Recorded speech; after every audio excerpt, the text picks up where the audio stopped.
अब वहाँ राशन पानी इतना कहाँ से आना। तो तपस्या सुने भगवान अक्षय पात्र कि भी जो भी आप रांधेंगे मतलब भोजन बनाएंगे तो पदी कहते एक हांडी थी, उसमें 4-5 आदमी का भोजन बन सके, और आप कहते 500, 1000, 5000 लोगों को, 5 लाख लोगों को भी खिला सकते इसी हांडी। और जब तक द्रौपदी ना खाए तब तक ये सबको भोजन करा के द्रौपदी को जब करना के सब संतुष्ट होते, सब खा लिया।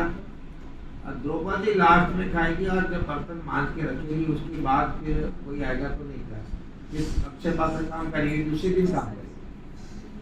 उस दिन तो वही था कि द्रौपदी जब भोजन करेगी जब तक काम करेगी। द्रौपदी ने भोजन करके मांज के रख दिया उल्टा, फिर उसमें भोजन नहीं बन सकता, नहीं उसमें हजारों को नहीं करा सकती, उसकी सीमा एक कंडीशन। तो उनका अक्षय पात्र था, द्रौपदी इस तरह इस्तेमाल करती थी, सबको मैंने खिला दिया, देख लिया अब कोई बाकी नहीं रहा। जब लास्ट में खाती आदमी मांग के रख दी, जैसा क्रम चलता ही आ रहा था। एक दिन ऐसा हुआ कि द्रौपदी ने, पांडवों ने सबने खा लिया, जिसको खिलाना था सबको भोजन करा दिया, और आखिर में देखा कोई बाकी नहीं है, तो उन्हें द्रौपदी ने भोजन करके फिर हांडी मांझ के उल्टी कर दी। इतने में दुर्वासा और उनके 10,000 शिष्य नारायण पांडव के पास, युधिष्ठिर के पास आए, नमस्कार, बोले हमको भूख लगी है और हम अभी नहा के आते गंगा जी, स्नान करके हम सब भोजन की तैयारी करो। क्षत्रिय राजा ने आए तो युधिष्ठिर ने द्रौपदी को बुलाया, दुर्वासा आए ऐसा बोल के गए। हम सब शिष्य गंगा स्नान करते जाते और इतने 10,000 लोगों का भोजन उनके शिष्यगण। द्रौपदी कहते प्रभु, उनके पति देव को कहा कि भाई भोजन तो मेरे कर दिया, रानी मार के रख दिया, तो कुछ नहीं हो सकता।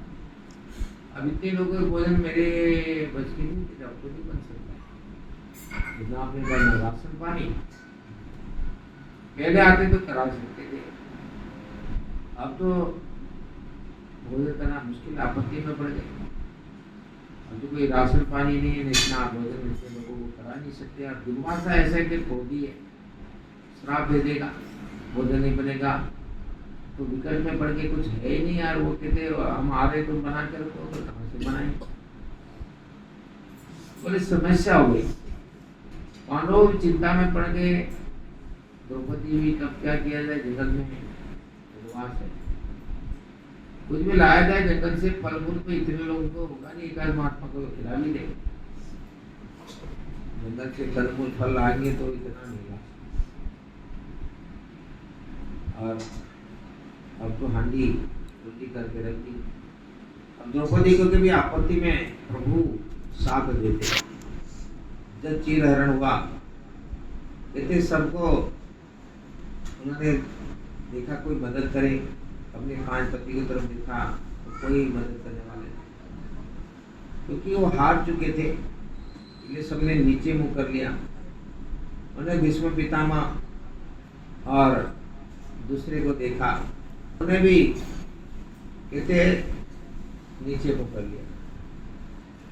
देखा कोई बचाना, फिर अपने बलबूते अपने साड़ी पकड़ी कि मैं अपने बचाव के लिए। देखा कि वो भी फेल है, दुशासन और उनके सामने दुर्योधन और शकुनी। तो उन्होंने आखिरी में भगवान को पुकारा, हे कृष्ण हे कृष्ण हे प्रभु। तो कृष्ण ने आके वो चीर पूरे किए, जितने साड़े खींचते गए उतने उनकी पूर्ति होती गई। बोला आपत्ति में कृष्ण का नहीं है, मदद कर सकते। उन्होंने कृष्ण को पुकारा, भगवान का एक नाम है स्मृतुगामी, स्मरण करते तुरंत ही हाजिर।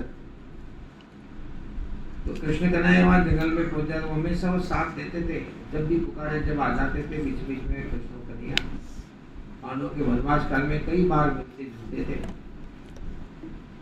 तो जिसे पुकारा द्रौपदी ने, तुरंत कृष्ण का नाम दौड़ के उठाया और क्या कहा कि मुझे भूख लगी है। बोले बुलाए इसलिए तो समस्या के भूख की तो समस्या के लिए भोजन है क्या कहते हैं मदद के लिए। अब कृष्ण कन्हैया खुद ही कह कि मुझे भूख लगी, कुछ लाओ। द्रौपदी क्या बोले कुछ न बोले, तो इससे पहले तो रसोई घर में घुस गए। कृष्ण का पांडवों से इतना प्रेम था, जो नजदीकी होते वो उनकी रोक टोक की मान मर्यादा नहीं होती कि भी पूछ के जाना कि बिना पूछे नहीं प्रवेश करना कि सब के औपचारिक था। जो घनिष्ठ प्रेम होता है वो किचन में या कहीं भी कमरे में जा सकता है। तो कृष्ण कन्हैया तो वो थे, वो तो बिना पूछे पीछे बिना रोके टोके सीधा रसोई घर में गया कि कुछ खाने को दिलाओ, भूख लगी। तो कुछ मिला नहीं, हांडी उठाई, बोले कुछ बचा नहीं है, बोले नहीं बचा। तो एक पत्ता चिपका हुआ रह गया, तो उन्होंने कृष्ण कन्हैया ने वो पत्ता निकाला साग का, और कहते ये तो रहा। बस एक पत्ता उन्होंने मुंह में रखा और सर्वव्यापक परमात्मा का ध्यान किया। एक पत्ता लेके कि भी वो बहुत हो गया, बस इतना ही काफी है, इतना ही काफी है कि भी हांडी मानने में कहते एक पत्ता नहीं गया था चिपका हुआ। बस भगवान कृष्ण ने कहते इतना ही काफी, ऐसे करके लेकर ध्यान किया और उस दुर्वासा 10,000 शिष्यों का पेट भर गया। कहते तृप्त हो गए, उनके अंदर डकार आने लगी कि पेट तो भर गया, अब जाएंगे क्या सर, द्रौपदी भी सकी है, वे उनका नहीं खाएंगे तो श्राप दे देंगे, उनसे बताया। दुर्वासा भी कहते मान जाना मुश्किल, को भी कम नहीं है, दुर्वासा भी कम नहीं। कि बोले यहाँ से चल पड़ो सीता, अब वहां जाने लायक है कि पेट में कुछ बुद्धि नहीं। भगवान ने एक को भगवान को संतुष्ट कर दिया तो सारी दुनिया संतुष्ट। भगवान को भोग लगा, भगवान ने खा लिया तो सारी दुनिया ने खा लिया। उन्होंने एक पत्ता ले जाए सब दुनिया को तृप्त कर दिया, क्योंकि तस्मिन तुष्टे जगत तुष्ट में शास्त्र कहता है उस परमात्मा को संतुष्ट करो तो सभी संतुष्ट हो जाए। बाकी दुनिया को संतुष्ट करने जाएंगे तो कोई संतुष्ट हुआ कोई नहीं हुआ। कितनी सुविधा दे दो, कितना राशन पानी दे दो, कितनी धन दौलत दे दो, कितनी तनख्वाह बढ़ा दो, कभी पब्लिक संतुष्ट नहीं हो सकती। सरकार कितनी सुविधाएं दे दो तो भी अभाव आएगा कि ये नहीं किया वो नहीं किया। ये सरकार को या किसी को भी ये हमको ये सुविधा नहीं मिली, हमको वो सुविधाएं नहीं मिली। जितनी तनख्वाह बढ़ा उतना ही कम पड़ता जाता है, या जितनी सुविधा दो उतना ही कम पड़ेगा।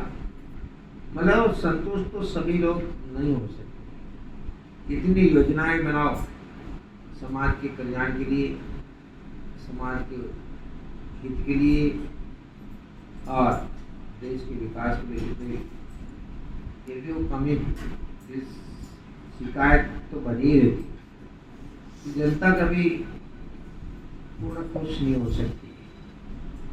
इसलिए कहते बस परमात्मा को खुश करो, जनता के चक्कर में पड़े बिना। तो परमात्मा खुश तो सब खुश। परमात्मा की कृपा प्राप्त हो गई तो सबकी कृपा प्राप्त हो गई।